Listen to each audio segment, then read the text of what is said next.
नमस्कार दोस्तों, स्वागत है आपका हमारे ऑनलाइन चैनल में। आज हम लोग इंडियन हिस्ट्री, भारत का इतिहास स्टार्ट करने जा रहे हैं, जिसमें हम लोग सबसे पहले सिंधु घाटी सभ्यता पढ़ेंगे, जिसको इंग्लिश में इंडस वैली सिविलाइजेशन भी बोलते हैं। ये आज से तकरीबन 5000 साल पहले की घटना है। और जो सिंधु घाटी सभ्यता का जो खोज हुआ था वो अचानक से हो गया था। दरअसल उस समय रेल की पटरी बिछ रही थी, तो मजदूर लोग खुदाई का काम कर रहे थे। तो उस समय अचानक से एक दीवार जैसे कुछ चीज मिला, ईंट जैसे, दीवार जैसे। और उन लोग की उत्सुकता बढ़ी, तो खोद के उन लोग खुदाई करते करते देखे कि दरअसल में है क्या। तो उन लोग को तकरीबन पूरा शहर शहर जैसे ही पूरा शहर ही लगभग मिल गया खोदते खोदते। तो ये जितने भी शहर थे ज़्यादातर सिंधु सिंधु नदी के आसपास ही थे, इसलिए इसे सिंधु घाटी सभ्यता के नाम से जाना जाता है और इसे हड़प्पा सभ्यता भी बोलते हैं। तो जैसे कि आज हिस्ट्री का पहला क्लास है, तो हिस्ट्री जानने के लिए या हिस्ट्री को समझने के लिए हमें कुछ कुछ चीज़ों को जानना बहुत ही आवश्यक है, ताकि आपको हिस्ट्री या इतिहास अच्छे से समझ आए। तो चलिए देखते हैं वो इम्पोर्टेंट पॉइंट्स क्या है, वो क्या क्या चीज़ें हैं जिनको आपको जानना आवश्यक है। तो जब हम हिस्ट्री की बात करते हैं, इतिहास की बात करते हैं, तो उसको 3 तरह में बांटा गया है। जो पहला है उसको बोलते हैं प्रागैतिहासिक काल। प्रागैतिहासिक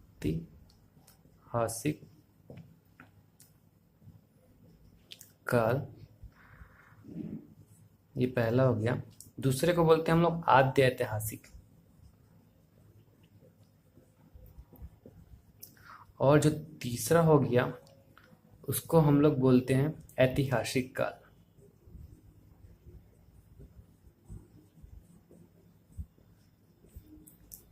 तो प्रागैतिहासिक काल, आद्य ऐतिहासिक काल और ऐतिहासिक काल, ये एक दरअसल में है क्या, इस चीजों को समझने की कोशिश करते हैं।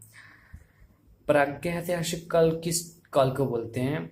इसमें कोई भी चीजों का लिखित विवरण नहीं मिलता। मतलब कोई भी ऐसी चीज जिसमें हमको कोई चीज लिखा हुआ नहीं मिलता, जैसे कि पाषाण काल है, उसमें अपन को कोई भी चीज लिखा हुआ नहीं मिला है, तो इसको हम लोग प्रागैतिहासिक काल बोलते हैं। मतलब लिखित साक्ष्य अपने पास नहीं है। और आद्य ऐतिहासिक काल किसको बोलते हैं? आद्य ऐतिहासिक काल वो है जिसमें लिखित साक्ष्य अपन को मिलता तो है, लेकिन क्या लिखा गया है उसको पढ़ा नहीं जा सकता। जैसे कि आज हम लोग पढ़ेंगे सिंधु घाटी सभ्यता, वो आता है आद्य ऐतिहासिक काल में, जिसका अर्थ ही स्पष्ट नहीं होता। जैसे कि सिंधु घाटी सभ्यता में अगर आप देखोगे तो ऐसे ऐसे सिक्के मिले हैं जिसमें पशुपतिनाथ का चित्र दिया हुआ है, या उन लोग ऐसे लैंग्वेज में लिखते थे जिसको भाव चित्रात्मक बोलते हैं, जो कुछ समझा नहीं जा सका आज तक, जिसको समझा नहीं जा सका है या पढ़ा नहीं जा सका है। तो लिखित साक्ष्य तो है लेकिन पढ़ा नहीं जा सकता, उसको बोलते हैं हम लोग आद्य ऐतिहासिक काल। और ऐतिहासिक काल किसको बोलते हैं? जिसमें लिखित साक्ष्य भी मिलता है, जिसको पढ़ा भी जा सकता है। जैसे कि संस्कृत में कोई लिखा हुआ ताम्रपत्र मिल गया, ठीक है। तो ऐसे कोई भी काल जिसमें जो चीज़ें मिलती हैं और जिनको पढ़ा जा सकता है, उसको हम लोग ऐतिहासिक काल में डाल सकते हैं। तो ये तो हो गया आपका बेसिक चीज़ें जो आपको हिस्ट्री को समझने के लिए बहुत ही इम्पोर्टेंट है। इसके अलावा मैं आपको एक बेसिक से चीज़ें बताऊंगा जिसको बहुत लोग कंफ्यूज हो जाते हैं या बहुत लोग को पता भी नहीं होता कि क्या है। जैसे कि यहाँ पे मैं ईस्वी पूर्व लिखा हूँ, तो जो दो चीज़ें होती हैं, जिसको बीसी या एडी आप सुने होंगे।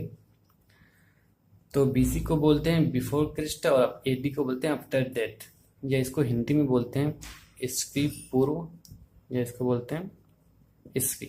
तो एक्चुअल में ये है क्या, ये चीज़ें देखते हैं। ये क्या है, इसको एक रेफरेंस मान लिया गया है। कोई भी काल जिसको जीरो को अपन रेफरेंस मान लिए। जीरो क्या है, जब अभी जैसे 2017 चल रहा है तो स्टार्टिंग 1 से हुआ, 1 से लेके 2 3 ऐसे ऐसे आते आते 2017 हुआ। तो ये जो जीरो, इसके पहले जो जीरो है जिसको बेस माने अपन, मतलब जब जीसस जीसस जो है, फॉरेन कल्चर के अनुसार जीसस के डेथ के बाद को अपन इससे पहले कोई ये जो रेफरेंस मानते हैं जीरो हो गया, और इसके डेथ के बाद एडी हो गया, 123 से लेके 2017 चलते गया, और इससे पहले की घटना को अपन बोलते हैं बीसी। तो इससे पहले की घटना जो है ये जाएगा आपका 1 2 3 ऐसे जाएगा। तो बीसी जिसको अपन हिंदी में ईस्वी पूर्व बोलते हैं, और एडी जो अपन को जिसको हम लोग बोलते हैं ईस्वी। तो जब भी कोई सन आएगा इसमें कम होते जाएगा, जैसे कि 512 ईस्वी पूर्व से आगे बढ़ते बढ़ते अपन 400 ईस्वी पूर्व में आए, मतलब 400 ईस्वी पूर्व कम, मतलब 512 ईस्वी पूर्व जो है ज़्यादा पुराना है 400 ईस्वी पूर्व से। तो जब इधर की ओर से हम लोग आएंगे तो ये कम होते जाएगा, और इधर जब हम लोग आएंगे एटी में तो ये बढ़ते जाता है। तो ये सिंपल सी चीज़ें हैं, इसमें बहुत लोग कंफ्यूज भी हो जाते हैं, इसलिए मैंने इसको बता दिया। तो चलिए अब हम लोग सिंधु घाटी सभ्यता की ओर चलते हैं।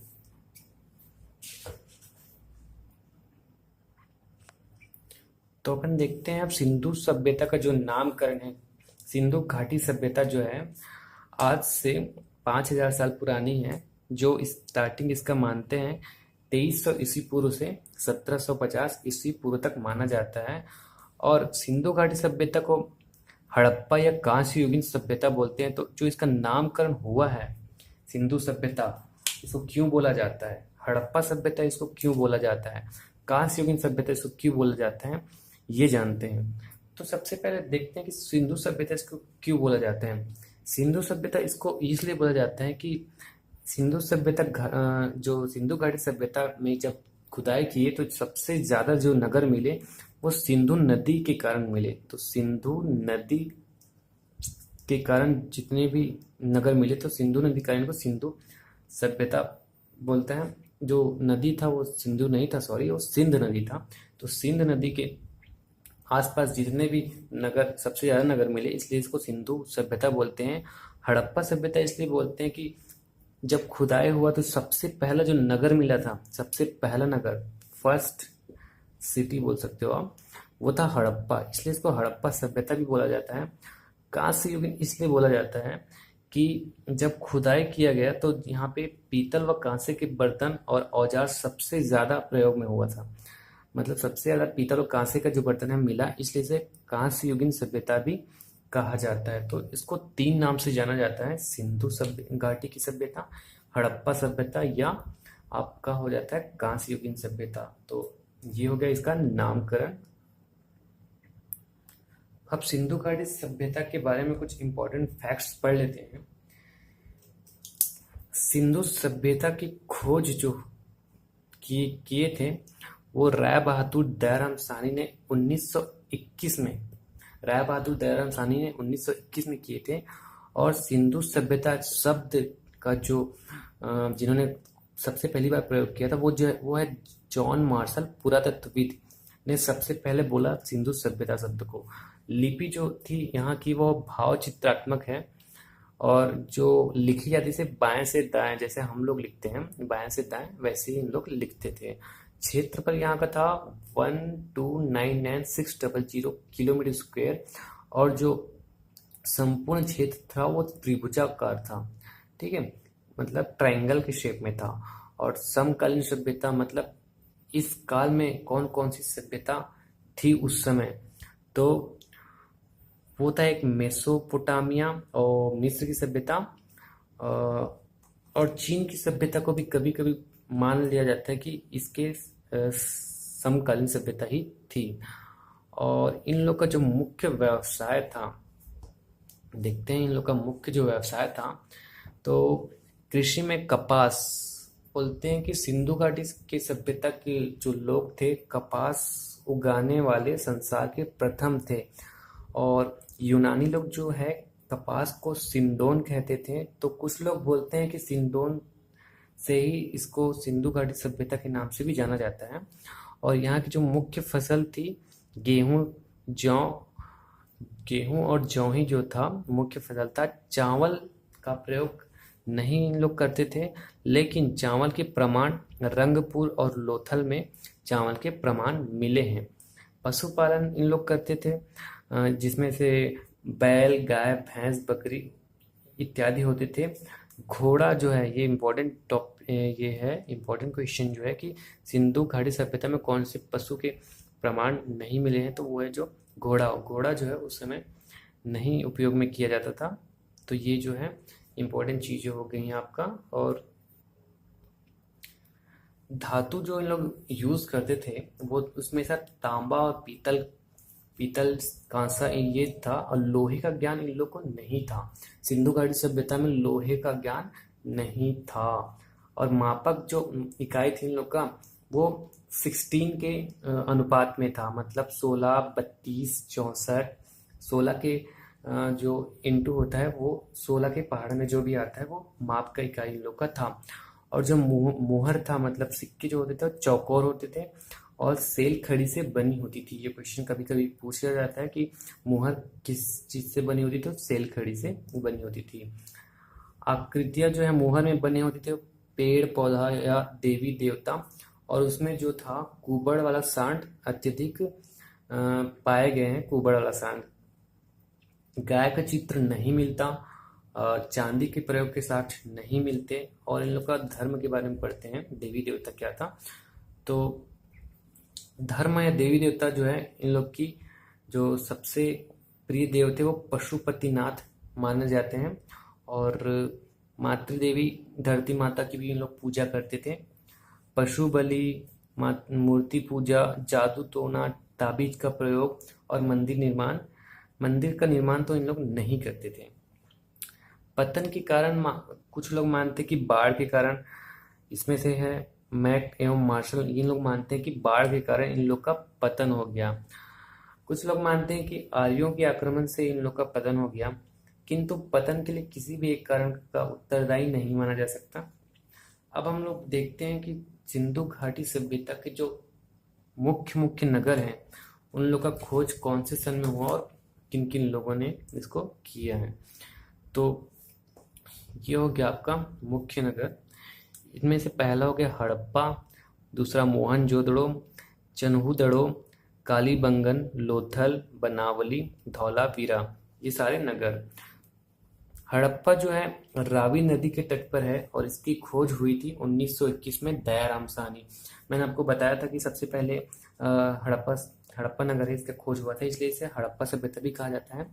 मोहनजोदड़ो का 1922 में जो है खोज हुआ था, और राखल दास बनर्जी, ये जो दो नाम है उसको आप बहुत इंपॉर्टेंट है, इन दोनों को आप याद रखिए। बाकी को आप पढ़ लीजिएगा, याद नहीं भी रहेगा तो चलेगा, उतने इंपॉर्टेंट तो नहीं है, फिर भी आपको पता होना चाहिए। लेकिन ये जो दो नाम है उसको आप बिल्कुल याद रखिएगा। हड़प्पा की खोज दयाराम साहनी ने किया था, मोहनजोदड़ो 1922 में राखल दास बनर्जी है। इन सब चीज़ों को आप पढ़ लेना और इनके ईयर आप याद रख सकते हैं। अब हम लोग इसी चीज़ को मैप में देखते हैं।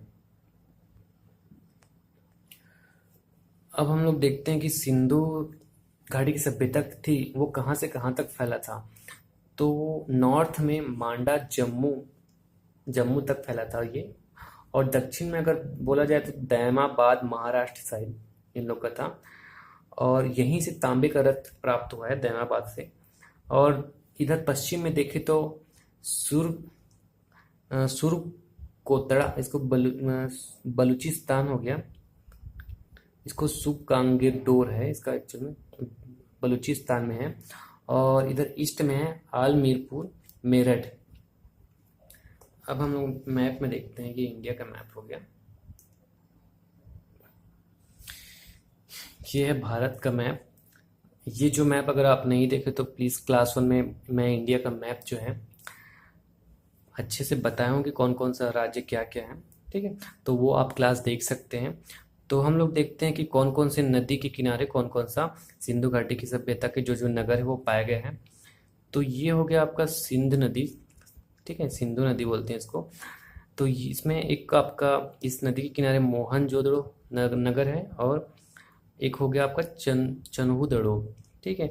और ये जो है अभी फिलहाल तो पाकिस्तान में हो गया है, पहले भारत में था लेकिन ये अभी पाकिस्तान में चला गया है। उसी तरह रावी नदी के तट पर हड़प्पा, और सरस्वती नदी के तट पर पहले इसको सरस्वती नदी मतलब थी, अब तो है नहीं। अब सतलज नदी के पास में है आपका रोपड़ पंजाब में, उसी तरह हरियाणा में है बनावली, और हिंडन नदी के करीब है आपका आलमगीरपुर उत्तर प्रदेश में, और आपका राजस्थान में है कालीबंगा, और भोगवा नदी के तट पर है आपका लोथल और धौलावीरा। लोथल और धौलावीरा जो है गुजरात में है, और सुत कोतड़ा भी गुजरात में ही है।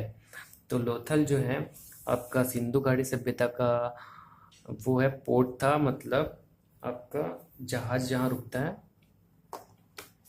उसको हम लोग पोर्ट बोल देते हैं। अब हम लोग आगे पढ़ते हैं। पहले हड़प्पा नगर के बारे में पढ़ते हैं। ये पाकिस्तान के पंजाब प्रांत में रावी नदी के तट पर स्थित इस नगर की खोज 1921 में दयाराम साहनी द्वारा की गई। यह सिंधु सभ्यता का खोजा गया प्रथम नगर था। यहाँ से 12 अन्न भंडार, कांस्य की इक्का गाड़ी, श्रमिक आवास, समाधान, कब्रिस्तान, एक मुहर पर भूदेवी का अंकन प्राप्त हुआ है। ठीक है, अब हम लोग देखते हैं मोहनजोदड़ो। ये थोड़ा इम्पोर्टेंट है, इसमें देखते हैं पाकिस्तान के सिंध प्रांत लड़कामा जिला में ये है, जिसका मोहनजोदड़ो का अर्थ जो होता है वो मृतकों का टीला होता है। 1922 में राखल दास बनर्जी इसको खोजे थे। यहाँ पे जो मिला है विशाल अन्नागार, स्नानागार, कांस्य की मूर्ति मोहनजोदड़ो में मिला है। और सबसे बड़ी इमारत यहाँ पे है कांस्य नर्तकी की मूर्ति यहाँ से मिला। पशुपति की मोहर, सूती कपड़े, ये सब जो है यहाँ मोहनजोदड़ो में मिला है। चन्हूदड़ो में आते हैं।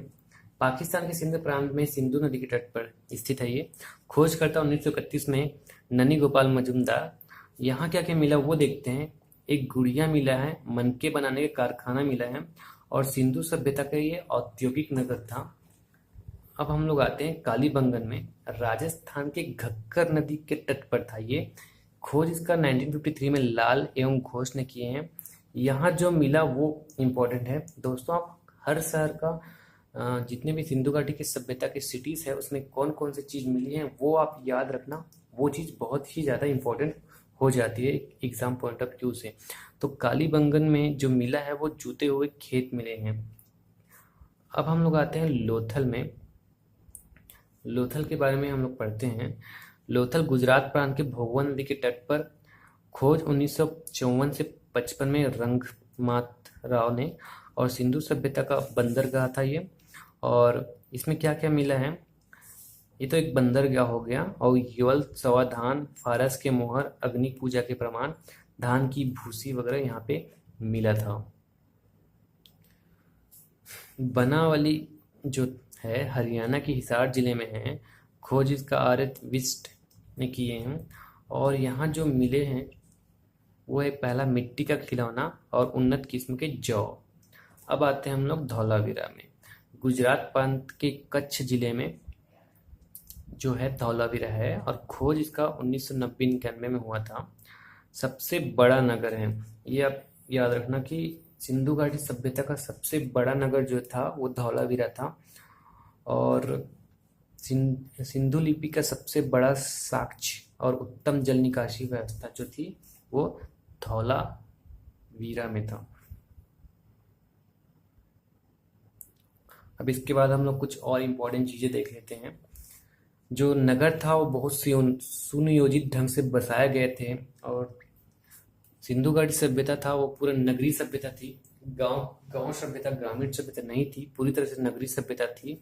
और वहाँ के लोग काफ़ी संपन्न होते थे, किसी भी चीज़ों की कमी नहीं होती थी, अन्नों का भंडार करते थे। इसलिए वहाँ ये सब साक्ष्य हमको कहाँ पर कैसे पता चलता है कि वहाँ पाया गया था अन्नागार। अन्नागार था मतलब अन्न का भंडार उन लोग करते थे। सड़कें जो थी चौड़ी थी, सीधी थी, एक दूसरे को समकोण पर काटती थी। गोदी उस स्थान को कहते थे जहाँ नदी किनारे सामान चढ़ाने उतारने का काम किया जाता था। बंदरगाह का छोटा रूप था। स्त्री पुरुष दोनों श्रृंगार करते थे। मिट्टी के बर्तन लाल रंग के होते थे। ये कभी कभी पूछा जाता है कि मिट्टी के बर्तन कौन से रंग के होते थे सिंधु घाटी सभ्यता में? तो मिट्टी के बर्तन जो होती थी वो होती थी लाल रंगों का होता था। नगरों तथा घरों में विन्यास के लिए ग्रीक पद्धति का उपयोग हुआ था उस समय। मिठास के लिए शहद का प्रयोग करते थे।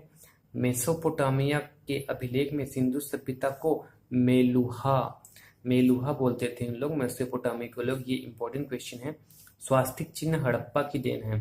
ये भी आपका इंपॉर्टेंट क्वेश्चन हो जाता है कि स्वास्तिक चिन्ह जो है कौन सी सभ्यता की देन है? तो वो है हड़प्पा सभ्यता या सिंधु घाटी सभ्यता की देन है। पशुओं में कुबड़ और सांड विशेष पूजनीय था। आग की पकी हुई ईंट को इन लोग, आग की पकी हुई जो मिट्टी होता था उसको टेराकोटा कहते थे। टेराकोटा के लिए अपना छत्तीसगढ़ का जो है बस्तर जो है बहुत ही फेमस है। सर्वाधिक प्रचलित पशु था इस पशु चिन्ह मछली। पर्दा प्रथा और स्वतंत्रता प्राप्ति के पश्चात सबसे ज्यादा सिंधु नगर गुजरात से मिले। अब छत्तीसगढ़ में जो सिरकट्टी पांडुका है, लोथल की तरह छत्तीसगढ़ के गरियाबंद में पांडुका ग्राम के पास सिरकट्टी नामक स्थान पैरी नदी के प्राचीनतम बंदरगाह का अवशेष प्राप्त हुआ है जो 5 से 6.5 मीटर चौड़ी है। तो छत्तीसगढ़ में एक सिरकट्टी नाम की जगह है, वो सिंधु घाटी सभ्यता काल की मानी जाती है। इसके अलावा सुरकोतरा जो है सिंधु सभ्यता का दूसरा बंदरगाह है। तो पहला बंदरगाह तो आपको लोथल हो गया गुजरात में। गुजरात में एक सुरकोतरा नाम का जगह है, वो सिंधु घाटी सभ्यता की दूसरी बंदरगाह है। अब और कुछ चीजें स्पेशल हम लोग देखते हैं कि और इनमें क्या पूछी जा सकती है। सिंधु सभ्यता का क्षेत्र है मिस्र एवं मेसोपोटामिया से बड़ा था। मोहनजोदड़ो में सबसे बड़ा भवन धान्यगार था। बिना दुर्ग के एकमात्र स्थल चन्हूदड़ो। ईंटों का जो लंबाई, चौड़ाई और मोटाई का अनुपात है वो था 4, 2 और 1। मोहनजोदड़ो से विख्यात वृषभ मुद्रा प्राप्त हुई है। सिंधु सभ्यता में वर्गाकार मुद्रा सर्वाधिक प्रचलित थी, मतलब वर्गाकार स्क्वायर शेप में मुद्रा थी वहाँ की मुद्रा जो थी। तो इसी के साथ आज के क्लास समाप्त होता है। सिंधु घाटी सभ्यता के जितने भी इम्पोर्टेंट फैक्ट्स थे वो सारी चीज़ें मैंने बता दी है। ये एग्ज़ाम पॉइंट से बहुत इम्पोर्टेंट है और ये सारी चीज़ें बहुत सारे एग्ज़ाम्स में पूछी जाती हैं, आगे भी पूछी जाती रहेंगी। तो ये चीज़ें आप अच्छे से याद रखिएगा। इसके अलावा आप कुछ चीज़ें बुक्स से उठा के पढ़ भी सकते हो, लेकिन बहुत ज़्यादा डिटेल से कभी कभी क्या होता है, क्या क्या पढ़ना है उससे ज़्यादा इम्पोर्टेंट भी हो जाता है कि हमको क्या क्या चीज़ नहीं पढ़ना है। तो आप तैयारी करते हैं तो विशेषता ये ध्यान रखिए कि अपन को क्या पढ़ना है और क्या नहीं पढ़ना है। तो यही, इसी के साथ मैं आज की क्लास समाप्त करता हूँ। अगर आपको मेरा चैनल वीडियोस पसंद आए तो प्लीज़ चैनल मेरा सब्सक्राइब कीजिए, वीडियो शेयर कीजिए और वीडियो लाइक कीजिए। आपके सब्सक्राइब्स करने से आपको मैं जब भी नया वीडियो डालूंगा तो आपको वीडियोस का नोटिफिकेशन मिलता रहेगा। तो हम लोग नेक्स्ट क्लास में हिस्ट्री को कंटिन्यू करेंगे। आज के लिए बस इतना ही। Thank you.